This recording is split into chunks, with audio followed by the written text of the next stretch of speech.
De noche de hoy para hablar de este tema. Y arrancamos saludando ya a Elida, que ella es de la plataforma de datos abiertos de la Fiscalía.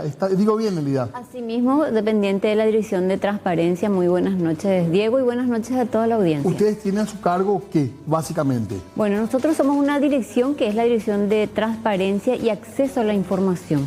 Nosotros hemos generado una plataforma de datos abiertos como un nivel más de acceso a la información para la ciudadanía, y justamente lo que estaba señalando, que dentro de estos datos demográficos también puedan servir como para, a partir de ahí, elaborar políticas públicas que puedan servir a la Policía Nacional o a los diferentes municipios que puedan trabajar interinstitucionalmente en lo que es en materia de seguridad ciudadana. ¿No puedes contarnos la mayoría de los casos que hay? ¿Puedes darnos esos datos, ¿verdad? Sí. Vamos a hablar de eso. Entonces, muchas gracias por venir desde ya. Está también con nosotros Gustavo Espínola. Él es estudiante, pero además viene acá en su carácter de miembro de OPAMA, la Organización de Ciudadanos que trabaja con el transporte. Del área metropolitana de Asunción, venimos a traer la voz, por supuesto, de los usuarios y usuarias que están preocupados por el servicio de transporte público y por el tema de la seguridad ciudadana, justamente. Que es mucho, no sé si dentro de los colectivos o son esos trayectos de la parada a la casa. Abarca muchos aspectos. Justamente hablando con los colegas, con los compañeros, hablamos de que las paradas están bajo casi nulo resguardo. Ahora mismo estamos saliendo de una hora pico en donde la gente está en las calles y está preocupada justamente porque por los asaltos. De ese caso venimos entonces a dar nuestro punto de vista de cómo encarar la situación, cómo podemos los pasajeros darle una perspectiva de solución. También nos acompaña, y muchas gracias por venir, el señor Rubén Escobar.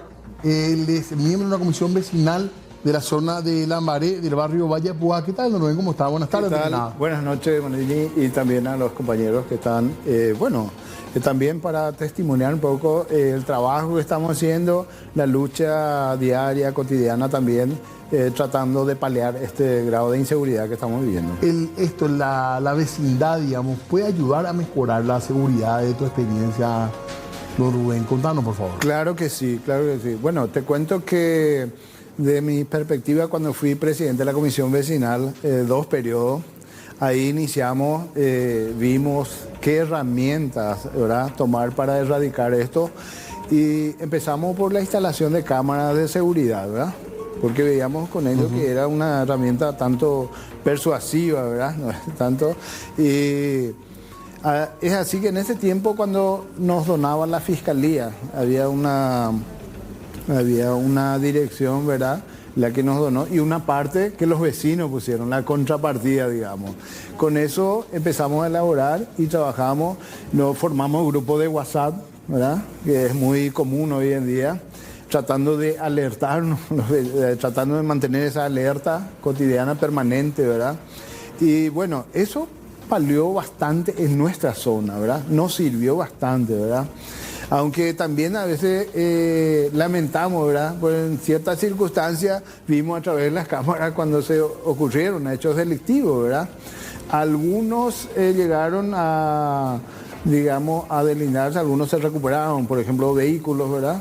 Felizmente uno de ellos, pero varias motocicletas ya no se recuperaron. Vamos a continuar un ratito a ver esos aportes que se pueden hacer como ciudadanos, porque creo que es un tema que, claro, están las autoridades responsables, pero a lo mejor nosotros podemos ayudarnos a mejorar. Vamos a hablar a Fernanda también, ya por supuesto, en esta noche de viernes. ¿Qué tal, Fer? ¿Qué tal? ¿Cómo te va, Diego? ¿Qué tal a los invitados, a los televidentes también? Realmente, qué trabajo impresionante que hacen también los propios vecinos. En muchos lugares. Sí, cuántas veces hemos visto que gracias a los vecinos, desde se recuperan objetos, hasta se pueden evitar casos en sí de detención, incluso ya hemos visto. A veces se pasaron incluso un poco la raya, pero hemos visto todo. Así que tema súper interesante para charlarlo hoy. ¿Qué datos manejan en cuanto a lo que es más frecuente, digamos, en las calles como hechos de inseguridad? Bueno, como hechos de inseguridad, en lo que hace la seguridad ciudadana, nosotros tenemos hurto agravado, también tenemos hurto simple, robo agravado, son los hechos más frecuentes. El hurto agravado cuando tienen un arma, por ejemplo, ¿verdad? Eso es el robo agravado. Sí. El hurto ya es cuando hay violencia. Cuando hay violencia, exactamente. Rotura un vidrio, por ejemplo. Sí, rotura un vidrio, o cuando los famosos tortoleros, por ejemplo. Sin la presencia de la víctima, te digo. Sin la presencia de la víctima. Ese es el hurto agravado. El hurto agravado. Y el robo ya cuando utilizan arma de fuego. El apriete famoso. El apriete famoso. ¿Qué es lo que más hay, digamos? Y bueno, tenemos ahí una variedad de hechos, desde celulares, vehículos mismos, dentro de ellos accesorios de los vehículos, por ejemplo. En los robos domiciliarios también tenemos diferentes tipos de artículos como electrodomésticos, esos son los más frecuentes, ¿verdad? Motocicletas, como decía el señor también, están dentro de los elementos que generalmente se roban más, las propiedades que se roban más. ¿Y en el transporte público? Celulares y billeteras. Eso es por lo general lo que se identifica. De hecho, que los celulares son los que más frecuentemente se están robando, ¿verdad? ¿Por qué? Porque está también la incidencia de la droga. Ahí entramos dentro de lo que es el campo de la delincuencia juvenil. Es que se cruzan todas las áreas. Claro, es multifactorial. Elida, en ese sentido, en el caso de ese tipo de robos, hay también un subregistro grande, porque mucha gente dice, no, ¿para qué voy a irme a denunciar? Es muy poca cosa y no va luego ni a la policía, menos al Ministerio Público, ¿verdad? Sí, sin lugar a dudas, en casi todos los hechos punibles hay subregistros. Y en lo que hace a hurtos, robo, es así también. Probablemente estamos hablando de cerca de un 30% aproximadamente de subregistros que por lo general ocurre. Especialmente cuando son muy bagatelarios, la gente ya no quiere denunciar porque el proceso le es más engorroso. Si celulares viejos, por ejemplo, ¿verdad? Sí, y a veces ocurre entre vecinos, por ejemplo, ¿verdad? Cuando tenemos en una comunidad gente que es adicta, roban garrafas, roban ropa, hasta vino. Nosotros recibimos denuncias de botellas de vino que se le robaron en cantidad de manguera, ese tipo de cosas que al ciudadano le afecta. ¿Por qué? Porque es un bien que está perdiendo y es un bien económico también. A veces yo escucho de repente que uno se burla cuando de repente dice le robó una gallina, pero hay que entender, especialmente en el interior, que es el sustento de una familia, ¿verdad? Un cerdo, una gallina, una vaca. Tenemos una cantidad de abigeatos, pero por lo general son 1 o 2 vacas, a veces entre vecinos mismos que se roban. Pero es vulnerable también, ¿verdad? Es una vulnerabilidad en el cual uno se siente, porque por la impotencia también que tiene, ¿verdad? Entonces, son hechos muy frecuentes. Hoy en día nosotros incluso estamos viendo ese tipo de hechos cuando ocurre especialmente entre vecinos. La víctima viene y te dice, yo no quiero mandarla a la cárcel, yo quiero recuperar mi bien, te dice. Ahí se busca mediar. Por lo general son hechos que no sobrepasan los 1 millón de guaraníes, ¿verdad? ¿Por qué? Porque hay un acuerdo con la víctima misma que no quiere llegar a un juicio oral por un hecho de menos de 1 millón de guaraníes. Cuando vemos los hechos, muchas veces es como que se le carga a la víctima, ¿verdad? Claro. Dice, no, pues te regalaste, o cómo te con tu celular, cómo te con tu tablet, tu teléfono. ¿Para qué llevar tu notebook? Y el trabajador se viaja en colectivo con esos elementos, ¿verdad? Yo agradezco la oportunidad que ofrece de hablar justamente de datos abiertos. Como estudiante vengo justamente de un sector informático que administra los datos abiertos, en este caso del billetaje electrónico. Y hoy con un grupo de pasajeros que estamos organizados en Opama, estuvimos conversando sobre las denuncias que se pueden hacer desde el transporte público. A veces se cruzan con hechos de justamente buses chatarra, buses de falta de frecuencia, con estos problemas de inseguridad. Y qué mejor oportunidad que denunciar justamente, aunque sea al Viceministerio de Transporte, para que luego se crucen todos los datos, ¿verdad? Con el Ministerio Público, con la Policía Nacional. Nosotros venimos a traer una denuncia. El Viceministerio de Transporte en este momento no nos ofrece una devolución de cuáles son las denuncias que llega de parte de la ciudadanía. Ellos tienen una plataforma que está a medio de funcionar, entonces los usuarios no saben qué denuncias se están persiguiendo para, por ejemplo, establecer sanciones a la empresa de transporte. Entonces necesitamos hablar de estos temas para que esos instrumentos que ya existen sean más útiles para la ciudadanía, para que se sienta con más confianza de que sus denuncias llegan y que se están ejecutando mecanismos para resolver esos problemas. Claro. Así que hay muchas aristas que los pasajeros podemos ofrecer en cuanto a inseguridad. Estamos hablando de inseguridad dentro de los buses, a veces con buses llenos, a veces hablamos de inseguridad en las paradas porque hay poca iluminación o porque no hay, digamos, control policial, digamos, no hay, digamos, ayuda justamente para la hora de perseguir, digamos, a las personas que cometen estos delitos, o, por ejemplo, para que las personas se sientan más resguardadas justamente con la construcción de más paradas.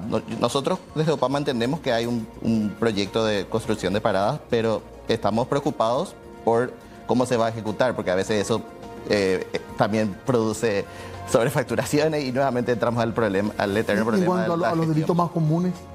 Entre los delitos más comunes, por ejemplo, están los estudiantes universitarios que a la salida nocturna están poco resguardados ya de sus universidades. Hablamos de los trabajadores del sector gastronómico que para llegar a sus casas ya se encuentran casi sin buses, o sea, directamente sin buses. Por ejemplo, los estudiantes secundarios tienen problemas también, las personas de tercera edad. Entonces, esos son algunos de los problemas que atañen a los usuarios y que es buena la oportunidad que tenemos acá de hablar de que hablar un poco de eso.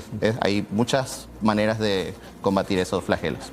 Tenemos algunas placas también para ir compartiendo acerca de estos datos que tiene el Ministerio Público, los números, para reforzar un poco la idea de los casos atendidos específicamente desde la Fiscalía, estos datos abiertos de los cuales nos está hablando Elida Favole. Vamos a los datos, por favor. Enero, 23.937 casos. Ahí quiero hacer una aclaración. Sí. Esto tiene que ver con las víctimas, estos números, que es la primera vez también que el Ministerio Público está pudiendo extraer fidedignamente casos sobre víctimas en general. Nosotros por lo general solemos proveer a los periodistas víctimas de feminicidio, víctimas de homicidio específicamente o víctimas de hurto. En este caso nosotros hoy estamos a través de un sistema desarrollado por la Dirección de Tecnología, hoy estamos pudiendo en modo real y al mismo tiempo, ¿verdad?, poder sacar el total de víctimas que el Ministerio Público está recibiendo mes a mes. Hoy nosotros hemos recibido hasta, cerrado al 5 de agosto, 164.000 víctimas. Perdón, estos son casos de todo tipo de delitos. De todo tipo de delitos. Son víctimas nomás luego. Sí, y un número similar que estamos teniendo de causas ingresadas, o sea, 164.000 víctimas y 165.000 y colita de casos ingresados. Hay una diferencia de 1.000, ¿por qué? Porque en algunas causas de repente tenemos 2, 3 víctimas.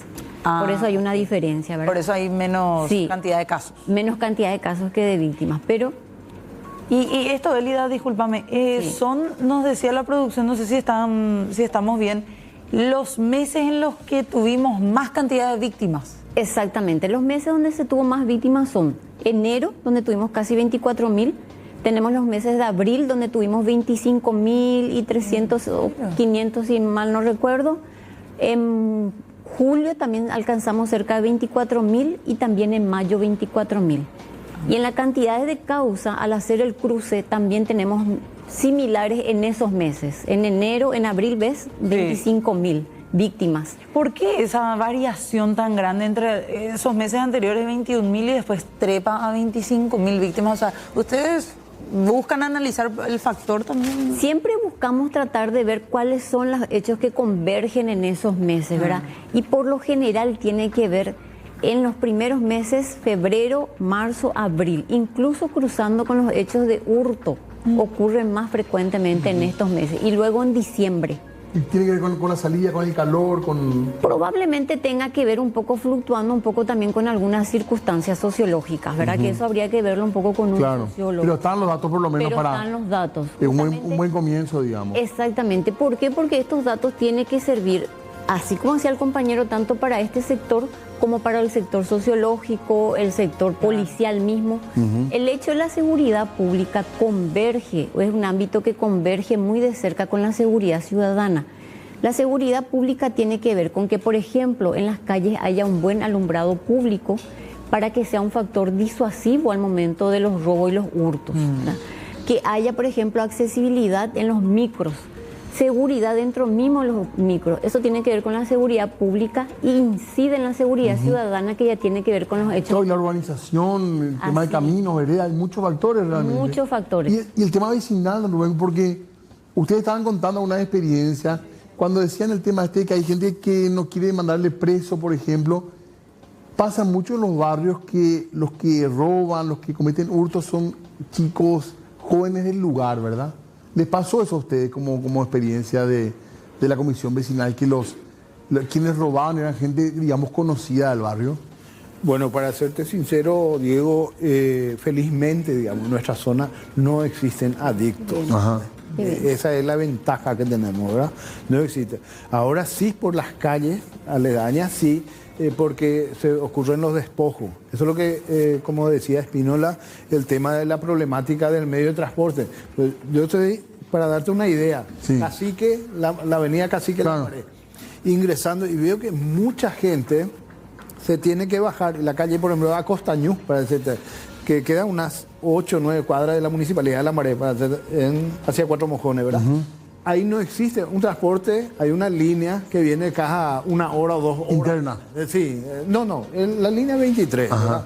Interna no existe en ese tramo. Entonces, toda esa gente tiene que bajarse en la avenida y transitar un largo trayecto. Ahí está. Y esas son gente víctima, sí o sí, siempre de los despojos, ¿verdad?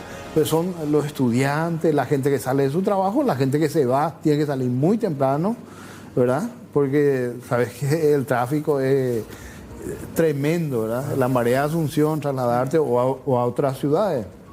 Y eso también. A mí me gustaría contribuir también, gracias al recordatorio, de que también son las mujeres las que nos llegan, digamos, la mayor cantidad de denuncias. Como víctimas. Por supuesto, por el lado de la inseguridad, de los robos, pero también por el tema de los acosos, de los cruces. O sea, hay muchas aristas de delincuencia que no se están considerando porque nos está faltando mayor incidencia de las políticas públicas, que no sea solamente la sanción policial o la persecución del Ministerio Público. Tiene que ser tiene que estar dentro de un ámbito que competa a muchos ministerios. Claro. Que nosotros debemos trabajar fuertemente, y nosotros como pasajeros traemos justamente esa voz para que el gobierno, ya sea el gobierno central, los gobiernos municipales, comiencen a activar sus mecanismos, sus secretarías, para atender a todos los sectores. Claro. Antes de que se cometan los delitos. Antes de continuar nada más con las placas, porque estamos compartiendo algunos de los casos de robos, de delincuencia, y este me parece un caso realmente meritorio del cual hablar, porque en Capiatá esto pasaba, se escapaba uno de los delincuentes, y por fortuna al momento de salir, el dueño de la playa de vehículos estaba saliendo de la playa, no le roban absolutamente nada, pero vecinos de la zona, de la playa, se encargan de dar con uno de los delincuentes. O sea, imagínense también, ¿verdad?, cómo contribuyen, decíamos hace rato, los vecinos de la zona. El compromiso vecinal, digamos. El compromiso, esa atención, ¿verdad? Y ese riesgo también al cual están sometidos. Y de poco recuperar también ese tejido social, ¿verdad?, que perdimos a lo mejor en Asunción, sobre todo, ¿verdad?, de conocer al vecino, conocer a la gente que vive en el barrio, que lastimosamente cuesta recuperar también hoy en día. A mí por ese lado tengo un aspecto positivo que resaltar, que es justamente la comunicación que tenemos los pasajeros organizados. Estamos comenzando a reconocer nuestros derechos y a veces justamente se tocan estos temas. Entonces, hablaba usted de grupos de WhatsApp. Yo conozco varios grupos de WhatsApp, tal vez surgidos de la necesidad del tema de la regulada, ¿verdad?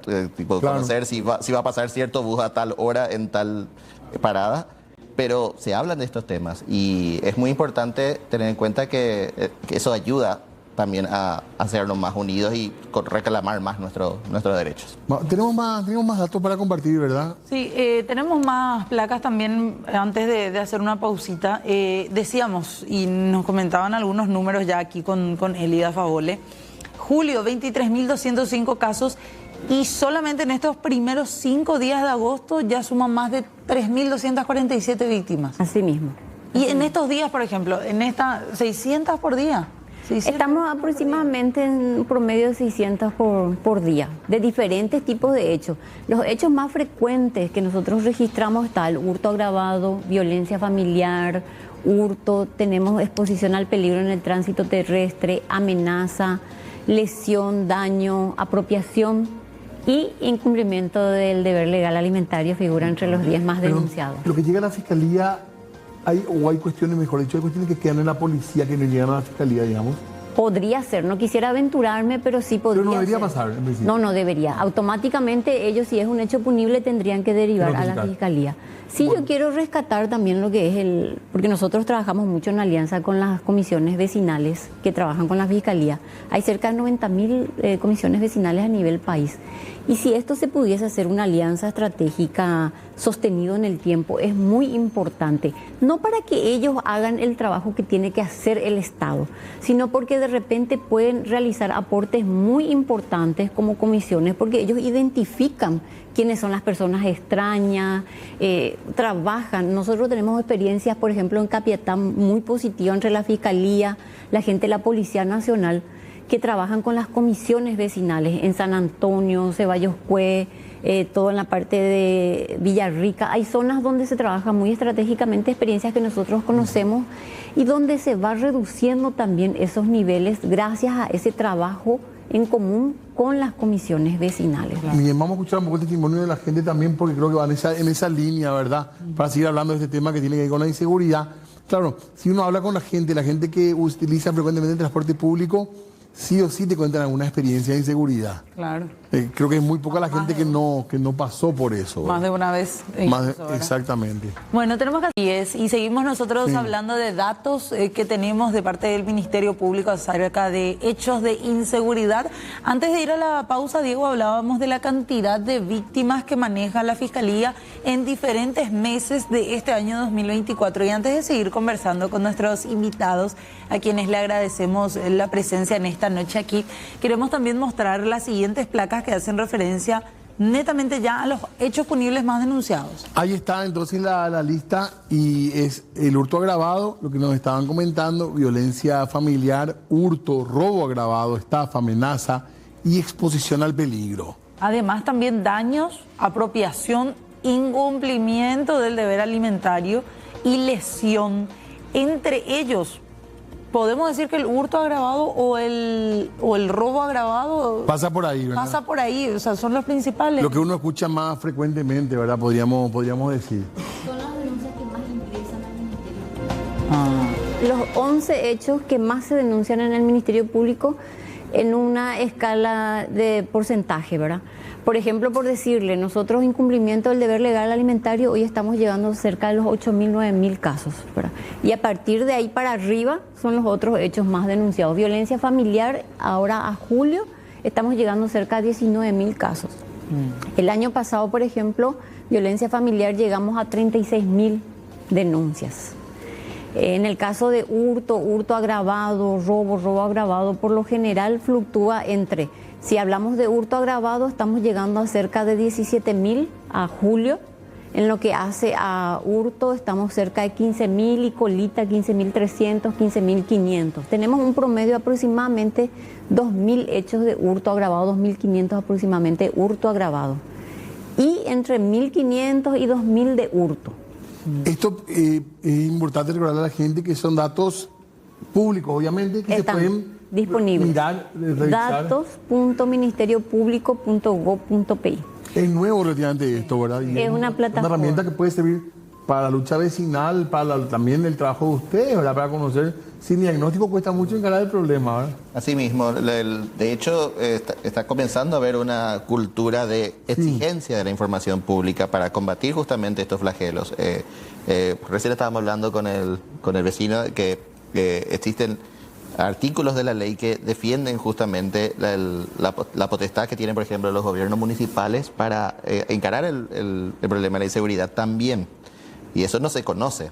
Entonces, desde el punto de vista que ofrece la señorita Elida sobre el tema de los datos, nos puede dar una perspectiva a personas que por ahí podemos contribuir un poco más, que nosotros del lado del voluntariado, de la organización, de comenzar a leer justamente la normativa de cómo funciona nuestra sociedad, podemos quizás dar una ayuda. Nosotros tratamos de dar el acercamiento a las voces de los usuarios, y cuando haya problemas de inseguridad, ahí justamente denunciamos las falencias que tienen los gobiernos con respecto a cómo atacar esa situación. Ahora, Sí. Rubén, usted me decía, ¿hay involucramiento, lo que hablábamos durante la pausa? ¿Hay o no esas ganas de involucrarse de parte de los intendentes de las ciudades? Yo Sinceramente le digo que no hay ni ganas, ni voluntad. Ni acción. Ni acción. O sea, son las tres cosas. Le quiero recordar que allá por el año 2012, por ejemplo, participé una vez en un seminario internacional sobre seguridad y vinieron los que son similares, que le llaman alcalde, lo de Colombia, vino el de Bogotá y el de Cali, ¿verdad? Uno se llama Atanasius, el otro no me diga porque a veces la memoria, yo no sé, llegó a ser presidente, no sé si era Uribe el otro, que llegó a ser presidente siendo... Y ellos contaban la experiencia que tienen.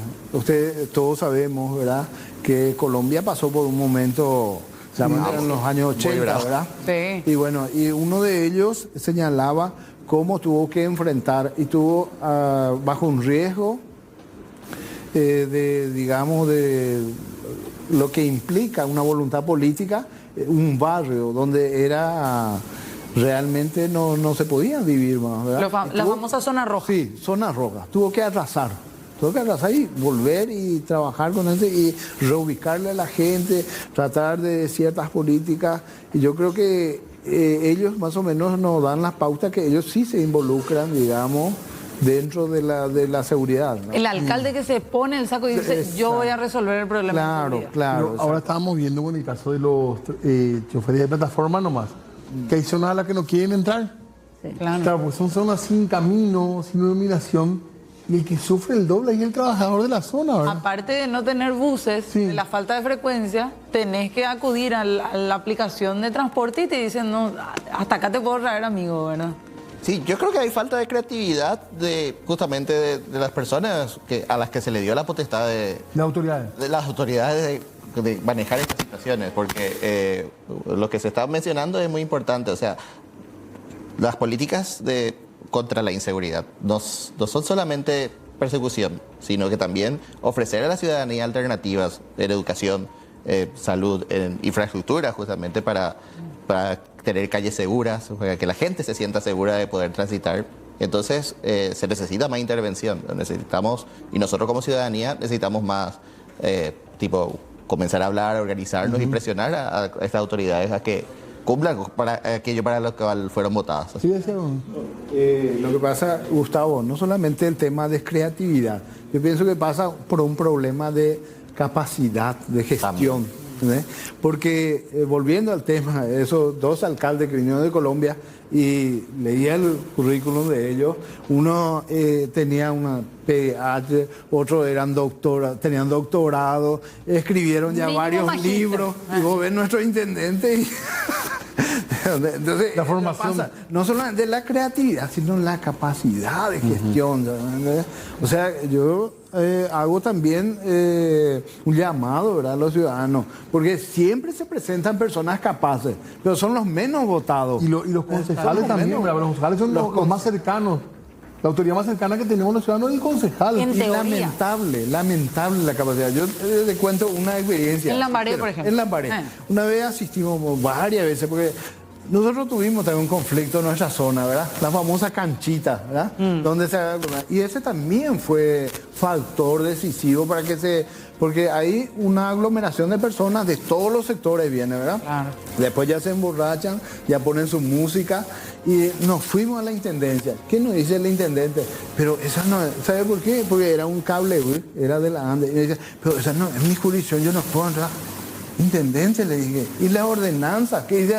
No, se imagina. Después nos fuimos a la concejalía, y la concejalía, una concejala, eso es anecdótico, ¿no? Ustedes tienen que agradecer que le demos 15 minutos de tiempo.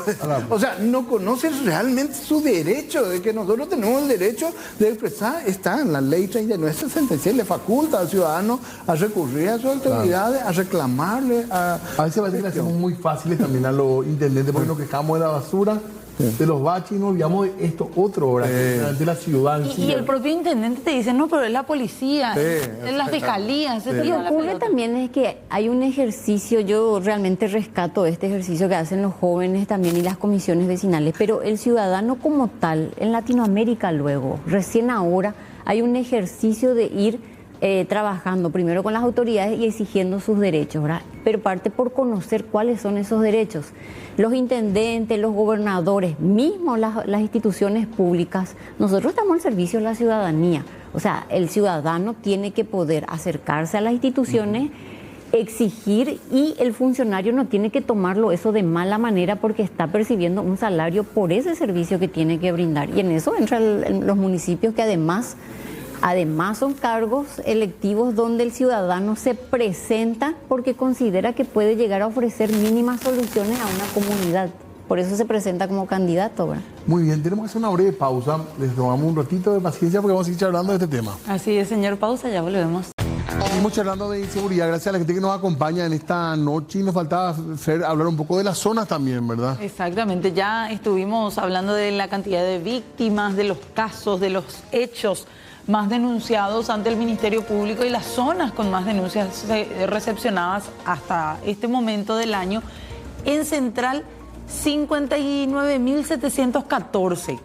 Asunción es otro punto también con más de 27.800 denuncias. Alto Paraná con más de 17.609.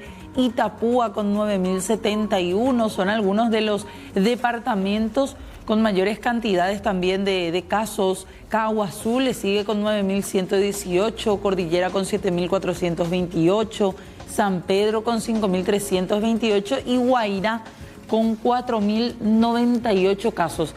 Bueno, son algunos de los datos con los que vamos cerrando, pero ¿cuál es el trabajo a fondo que se está haciendo desde el Ministerio Público, Elida? Porque siempre se dice, hice mi denuncia o paré en la fiscalía, le volvieron a soltar al delincuente, vuelve a hacer de las suyas en el mismo barrio, roba cositas bagatelarias nomás, pero sumando todos los casos de los vecinos, hace ya una cantidad impresionante de dinero, ¿verdad? Sí, ahí tenés varias situaciones, porque en el caso, por ejemplo, de los hechos de hurto agravado, la prisión preventiva hoy tiene otros estándares dentro de lo que bajó línea la Corte Suprema a través de una acordada en marzo del 2021, si mal no recuerdo, ¿verdad? Donde prácticamente ya delimita mucho el hecho de enviar a prisión preventiva, ¿verdad?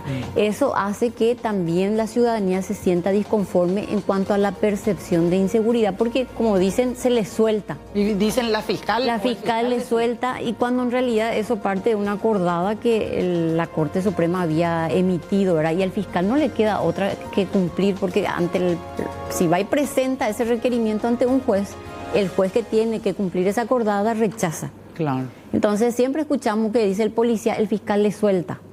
Lo que pasa es que tiene que cumplir esa acordada, ¿verdad? Pero sí es un factor que hoy, dentro de lo que es la percepción de la ciudadanía, uno puede sentirse impotente e inseguro también en base a ese tipo de circunstancias, ¿verdad? Tenemos que, yo creo que como Estado hay que también observar por un lado esa percepción ciudadana y por el otro lado también las reincidencias que probablemente sean muy altas. Eso hay que trabajarlo con las estadísticas del Poder Judicial y ver un poco si son efectivas o no. Hablamos de hacinamiento dentro de los centros penitenciarios y las condiciones infrahumanas, pero esa no puede ser una excusa para también dejar dentro de una vulnerabilidad al ciudadano. Entonces, son temas que como Estado y como institución tienen que sentarse a abordar desde una mirada más profunda. Una cosa brevemente, por lo menos, para como grupo de ciudadanos del transporte público, digamos, ¿cuál es lo clave para ustedes a nivel de inseguridad? ¿Cuál es la primera sugerencia que darían o el primer pedido que darían las autoridades? Bueno, como pasajeros tenemos la exigencia de siempre, mayor frecuencia, especialmente en las horas pico, en los horarios nocturnos, para que no tengamos que estar expuestos justamente mucho tiempo en la parada. Mucho tiempo en las paradas. Mejores paradas, más iluminadas, con buen acompañamiento. Entonces, nosotros mismos los ciudadanos nos vamos a encargar de organizarnos y cuidarnos nosotros mismos, sentirnos seguros. Pero tiene que haber ese acompañamiento de parte de las autoridades del Ministerio de Transporte, los municipios, la ANDE, para combatir coordinadamente, porque no puede tampoco trabajar cada institución por separado mientras los pasajeros siguen sufriendo. Entonces, por supuesto, un recordatorio de que nosotros le estamos vigilando, le estamos haciendo llegar nuestras denuncias, en particular la que tenía la denuncia, que el Viceministerio de Transporte haga un control tipo de cada denuncia con un ticket que se pueda dar seguimiento público, que la gente pueda ver qué se está denunciando más, si es un tipo de, si es robo, si es un acoso, si es ya un problema técnico de la frecuencia o el bus chatarra, que la gente pueda dar más ojos para que justamente podamos perseguir estos flagelos. Excelente. Rubén. Sí, y nosotros esperamos, ¿verdad?, más acciones, ¿verdad?, de las autoridades, tanto del gobierno local como del gobierno central. Porque ellos a principio de este nuevo mandato, ¿verdad?, prometieron, ¿verdad?, hicieron la promesa del Ceausescu, después pasó a denominarse Sumar, ¿verdad?, y realmente, sin embargo, no se abarca como una problemática el tema de la adicción. Eso debería ser una cuestión de la salud pública, no está, pero si el tema de salud pública apenas nos lo está dando, ¿verdad?, con los requerimientos, ¿verdad?, no puede sumarse otra cosa, y sin embargo nosotros esperamos que eso se involucre, si existe falta de, digamos, financiamiento, lo que generalmente arguyen, ¿verdad?, se debe recurrir al gas. No sé por qué los legisladores, la gente que le votó, no quiso votar, por ejemplo, un mayor aumento del impuesto al tabaco, ¿verdad? Sin embargo, eso podía solucionar muchas cosas. Gracias a las 3 personas que estuvieron con nosotros por venir, muy amable, muy interesante todo lo que nos dijeron por el aporte. Gracias a ustedes. Muchas gracias. Gracias, Elvia, gracias. También. A los 3 por todo esto, por darnos un poco de sus puntos de vista, también de sus peticiones en torno a este tema de la inseguridad que no para en definitiva. Una última pausa.